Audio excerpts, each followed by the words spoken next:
అసలు నిజంగా చాలా తమాషాగా ఉంటాయండి జీవితాలు. చాలా తమాషా. మీరు చూడండి, కడుపున పుట్టిన బిడ్డలు అంటారు నాన్నగారు కనపడకపోతే ఒక్క నిమిషం ఉండలేడు. నాన్నగారు ఇలా స్కూటర్ ఎక్కి సాయంకాలం వెళ్తుంటే నాన్నగారండి నేను వస్తాను మీతో, నాన్నగారండి నేను వస్తాను మీతో అని ఏడుస్తాడు. ఈ కొడుకు కూతురు లేకపోతే నేను ఎక్కడ ఉంటానంటాడు తండ్రి. వాళ్ళకి కాలగతిలో ఓ 20 ఏళ్ళు వచ్చేస్తాయి. పిల్లకి కన్యాదానం చేసి పంపించేస్తాడు. పంపించేసిన తర్వాత అమ్మ ఒక్క 4 రోజులు ఉండవే అంటే అంటుంది నాన్నగారండి మీకు తెలుసు కదా ఆయన ఉండలేరు కదా నాన్నగారండి అంటుంది. ఆ అమ్మాయి ఏం ఉండదు, వెళ్ళిపోతుంది. కొడుకు 18వ ఏట హాస్టల్కి వెళ్ళిపోయాడు. వాడికి ఆ తర్వాత వాడు ఇంకో చోటుకి వెళ్ళిపోయాడు. ఆ తర్వాత వాడికి ఉద్యోగం వచ్చేసింది. ఆ తర్వాత ఉద్యోగంలో వాడు ఏదో పెద్ద మెట్లు ఎక్కాడు. వాడు వెళ్ళిపోతూ ఉంటాడు. వాడు ఎప్పుడూ ఓసారి వస్తూ ఉంటాడు. ఈయన రిటైర్ అయిపోతే కానీ అక్కడికి వెళ్ళడు. ఈలోగా కోడలు వస్తుంది. వీడి భాగ్యం బాగుంటే ఆవిడ వీడిని అన్నం పెడుతుంది. లేకపోతే నీ పురాణాలు నువ్వు నీ పంచే నిన్ను తగలయ్యా ఏమిటి అల్లరంతా అంటే అయిపోయింది వీడి బతుకు అక్కడితో. వీడి అదృష్టం బాగుంటే మా మామగారు ఏదో భగవంతుడిని నమ్ముకున్నాడని రాత్రి చపాతీని మధ్యాహ్నం ఇంత ప్రసాదము పెట్టగలిగితే వాడి జన్మ పండినట్టు, లేకపోతే ఏమైనట్టు. కాబట్టి చూడండి అక్కడ ఒక పెద్ద అల్లరి. మళ్ళీ వాళ్ళు వేరు వీడు వేరు.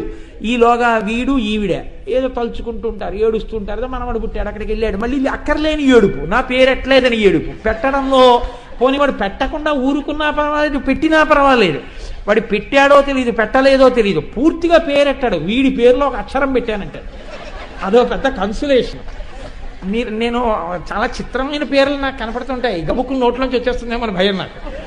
ఏమిటండి ఇదని అడిగారు అనుకోండి, మా నాన్నగారి పేరులో మొదటి 2 అక్షరాలండి అంటాడు. మీ నాన్నగారి పేరులో 2 అక్షరాలు ఏంటి? అది ఏమో బీజాక్షరం. అది పెట్టుకుంటే మీ నాన్నగారి పేరు పెట్టుకోవాలి, అయితే మాని. అంటే మా నాన్నగారి పేరులో 2 అక్షరాలండి. మా మామగారి పేరులో 1 అక్షరం అండి. మా తాతగారి పేరులో 0 అండి. ఇవన్నీ తీస్తే నా పేరండి. ఆఖరికి వీడికి పెట్టిన పేరు ఎవరో పిలవరు, వీడిని బన్నీయో గున్నీయో ఏదో పిలుస్తారు. అయిపో ఏంటిదంతా అంటే దానికి ఏం అర్థం ఉండదు.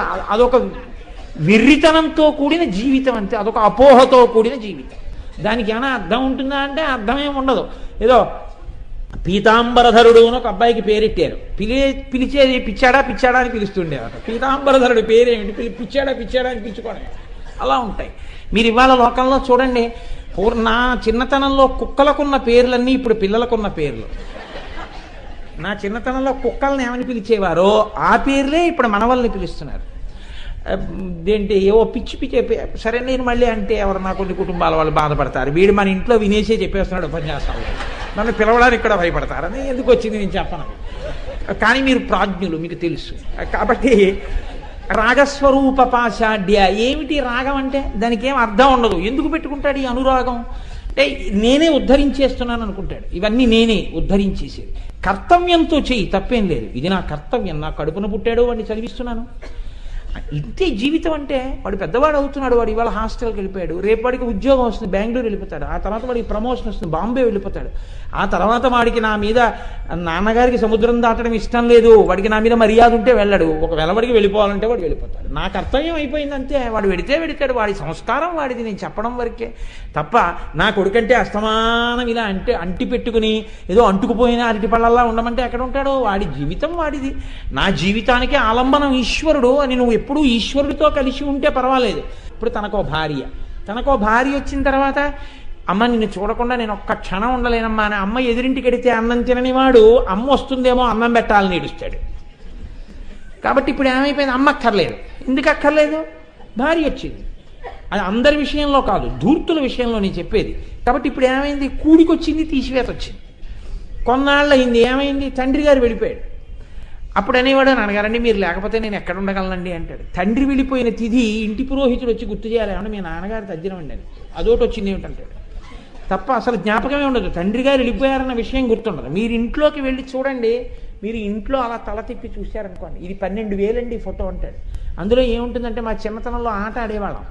తెల్లకాయితే మీద ఇంకిలా ఇలా ఇలా ఇలా చల్లేసి దాన్ని మడతలు ఎట్టేస్తే అదొక భూతకల్పనతో కూడా వేరే నాకు పిశాచం వచ్చింది, నాకు రాక్షసుడు వచ్చాడని అలా ఉంటుంది ఏదో ఒకటి.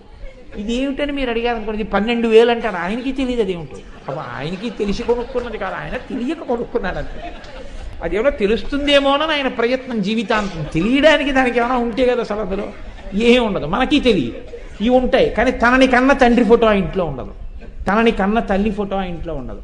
ఒకవేళ ఉన్నా దాని మీద ఎన్నడూ ఓ పూలదండ ఉండదు, దాని పాదాల దగ్గర ఓ పువ్వు ఉండదు. వీడి తినడానికి తాగడానికి కొన్ని కోట్లు ఖర్చు అవుతుంటాయి. ఆ ఇంట్లో అన్నీ ఉంటాయి, ఓ భగవద్గీత ఉండదు.